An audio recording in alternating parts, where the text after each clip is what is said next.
Welcome to Rustbuster's installation guide for Ford's 2008 to 2016 F-250 Super Duty. Before you begin, if you are uncomfortable performing any of these procedures, we strongly suggest seeking a qualified professional. Make sure you have all required tools and utilities. Follow all manufacturer safety precautions. Step 1. Disconnect the vehicle's battery. Inspect for fire hazards such as leaking fuel lines or engine components. Repair or remove any hazards before starting.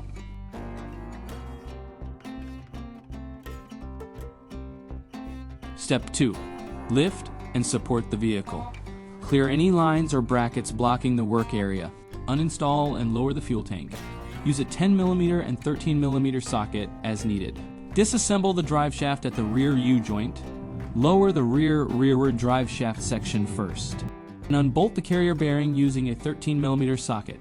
Lower the rear forward drive shaft section and carrier bearing. We recommend using a pole jack to support and lower these components. Step 3.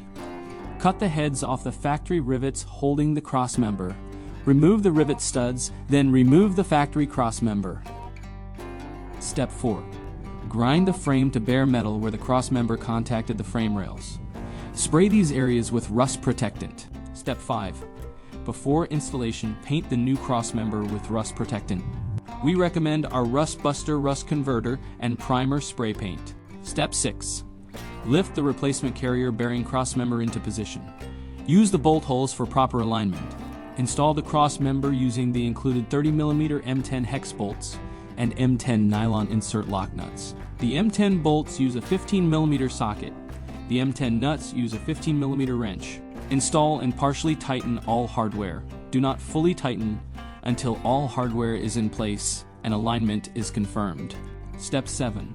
Reinstall the carrier bearing, reassemble the drive shaft, and reinstall the fuel tank.